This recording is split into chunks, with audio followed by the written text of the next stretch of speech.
par rapport à la dégradation, la première chose que j'ai envie de dire, puisque c'était le thème en fait sur l'invitation, vous avez cette dégradation effectuée par SNP qui était mise en avant.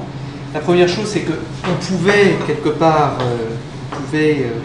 s'y attendre, puisque l'outlook sur la note qui avait été indiquée il y a quelques mois de cela était négatif. Donc on pouvait s'attendre à une dégradation à un moment ou à un autre. Est-ce que cette dégradation devait être de un notch? Est-ce que cette dégradation devait être de 2 notches? C'est un débat dans lequel je n'entrerai pas. Par contre, l'aspect quand même qui est positif, je dirais, pour le gouvernement, c'est que l'outlook est stable. On va dire quand même une note positive. C'est que maintenant, on pourrait utiliser cette situation-là pour se dire on va essayer maintenant de rebondir. Ce qui est plus intéressant, qui avait été souligné dès le départ par le professeur Hadar, c'est que dans l'analyse, vraiment l'accent est mis sur l'absence de réforme pendant cette période. Et que c'est vraiment le message qui est envoyé par beaucoup de personnes à l'extérieur de la Tunisie, c'est qu'il faut des réformes immédiates, en profondeur, du système tunisien.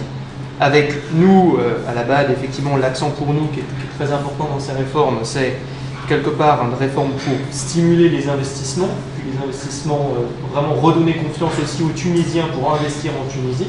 Si les Tunisiens n'investissent pas en Tunisie, les étrangers auront du mal à franchir la barrière.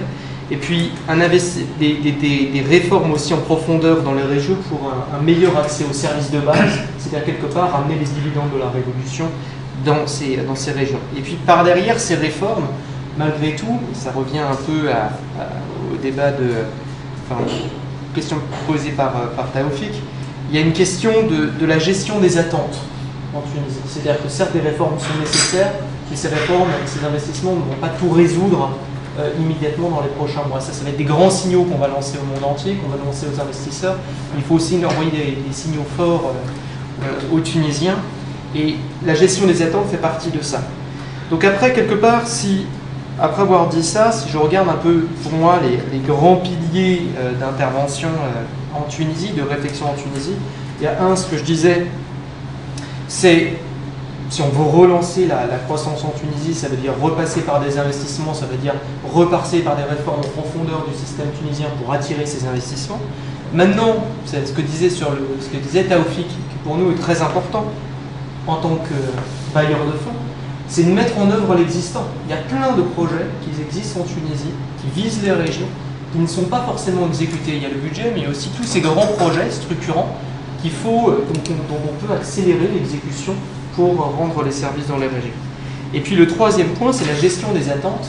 Je pense que quelque chose qui manque encore à l'heure actuelle en Tunisie, puis là on a une représentante de Connect, c'est un vrai dialogue social que l'on mettrait vers une redéfinition du contrat social. On peut rediscuter ensemble le contrat social pour gérer ces attentes.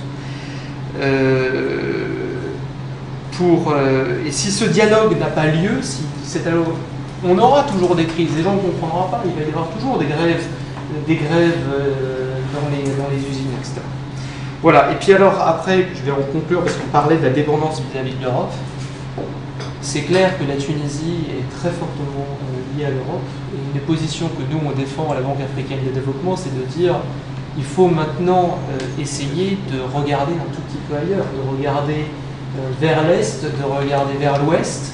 Et puis, nous, à la Banque africaine, c'est d'aller regarder vers le Sud. L'exemple marocain, par exemple, c'est un très très bon exemple. On a vu, puis je vais m'arrêter là parce que je ne peux pas parler, mais où il y a des très très belles opportunités de développement sur l'Afrique subsaharienne qui permettrait à l'économie tunisienne de sophistiquer un tout petit peu plus ses services et ses produits en allant sur des marchés qui sont moins matures pour ensuite aller attaquer plus agressivement d'autres marchés. Voilà, merci.